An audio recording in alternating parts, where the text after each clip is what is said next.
Upcoming lottery 2026 मध्ये जे पुणे मंडळ लॉटरी आहेत, जे कोकण महामंडळ लॉटरी आहेत, जे मुंबई मंडळ लॉटरी आहेत, जे म्हाडाची मंडळ आहेत, या म्हाडा मंडळाची लॉटरी 2026 मध्ये निघणार की नाही, या निघाली तर यामध्ये जी आवश्यक पात्रता, नियम, अटी, कागदपत्र कोणती असणार त्याची माहिती आज पाहणार आहोत. चॅनलवर तुम्ही पहिल्यांदा असाल, चॅनलला सबस्क्राईब करा, व्हिडिओला लाईक करा, म्हणजे असेच तुम्हाला सिडको आणि म्हाडा लॉटरीचे लेटेस्ट नोटिफिकेशन या चॅनलवरती तुम्हाला मिळत असतात. जी 24 तासच्या पेजला बातमी आलेली आहेत की येणाऱ्या लॉटरीची जी तयारी ते पुणे मंडळाची, कोकण मंडळाची आणि मुंबई मंडळाची ही तयारी सुरू आहे. आचारसंहिता संपल्यानंतर ही जी लॉटरी आहे ही लॉटरी पब्लिश होणार आहे. या लॉटरीमध्ये जी 2025 मध्ये मुंबई मंडळाची लॉटरी निघालेली नाही, कारण की जे मुंबई मंडळाचे जे जयस्वाल सर होते त्यांनी सांगितलेलं होतं की घराची जुळवाजुळव सुरू आहेत, तर जी लॉटरी आहे ती 2026 मध्ये निघणार आहेत. म्हणजे त्यांची जी 2000 घर आहेत त्यांच्या घरांची जुळवाजुळव झालेली आहेत. आणखी अतिरिक्त जर त्यांना जर घरं मिळाली तर ते मुंबई मंडळाची लॉटरी निघणार आहेत. हे मागील आपल्या व्हिडिओमध्ये सुद्धा आपण बघितलेले आहेत. कोकण मंडळाची सुद्धा तीच असते. 15% सर्वसमावेशक योजना, 20% सर्वसमावेशक योजना, याची जी घरं म्हाडाला मिळतात त्याची लॉटरी निघत असते. आणि पुणे मंडळाचं सुद्धा सेम तेच आहे. सध्या पुणे मंडळाची लॉटरीची तारीख अजून डिक्लेअर झालेली नाही आहे.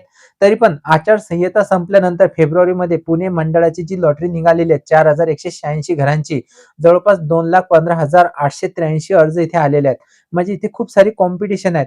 कारण की म्हाडाची जी घरं आहेत 20 ते 25 लाख रुपये घरांची किंमत म्हाडाची आहेत आणि प्रायव्हेट बिल्डरची घरे ही 70 ते 75 लाख रुपयाची आहेत त्या लोकेशनला, जे पुण्याची लॉटरी निघालेली आहे. आता ही लॉटरी परत 2026 मध्ये या मंडळाची निघणार आहे. या मंडळासाठी जर तुम्हाला अर्ज करायचा असेल आचारसंहिता संपल्यानंतर, तर तुम्ही अर्ज करू शकता.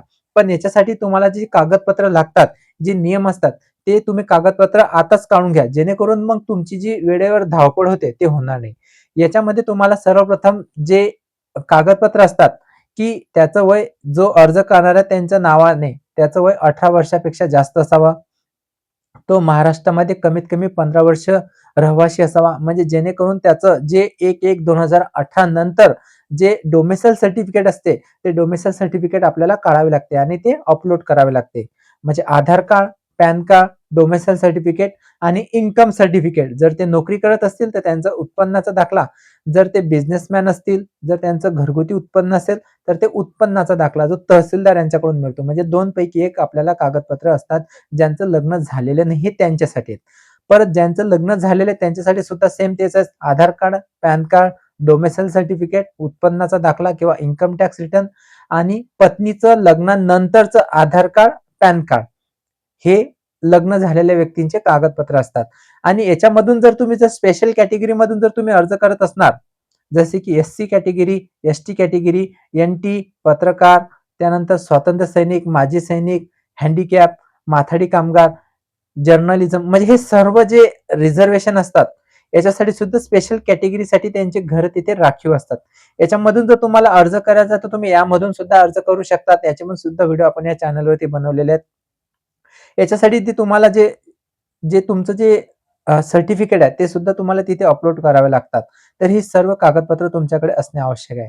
आणि मेन म्हणजे महत्वाचं, जे तुम्ही फॉर्म भरतात, फॉर्म भरताना ज्या व्यक्तीच्या नावाने तुम्ही फॉर्म भरतात त्या व्यक्तीच्या नावाचं बँकेचं अकाउंट असणे आवश्यक आहे. तुम्ही फॉर्म भरताना कोणत्याही अकाउंट मधून पेमेंट करा, काही प्रॉब्लेम नाही. पण तुम्हाला जर घर नाही लागलं, जर ती आपण ईएमडी अमाउंट पेमेंट करत असतो, जसे की 5,000, 10,000, 20,000, जे डिपेंड करते ईडब्ल्यूएस एलआयजी लोकेशन, जे मंडळ ठरवेल तेव्हा. तर ही जी ईएमडी अमाउंट असते आपल्याला ती रिफंड मिळत असते.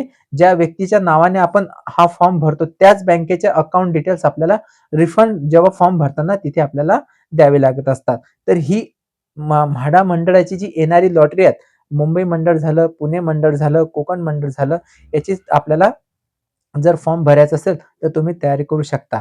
असेही आपण याच्यामध्ये बातमी बघितलेली आहे. जर तुम्हाला आणखी जर काही माहिती हवी असेल तर तुम्ही निश्चित हमखास कमेंट करा. आपण त्या कमेंटला उत्तर देऊ. भेटू तसा आणखी एक महत्त्वपूर्ण व्हिडिओ घेऊन. तोपर्यंत विश्रांती घेतो. धन्यवाद.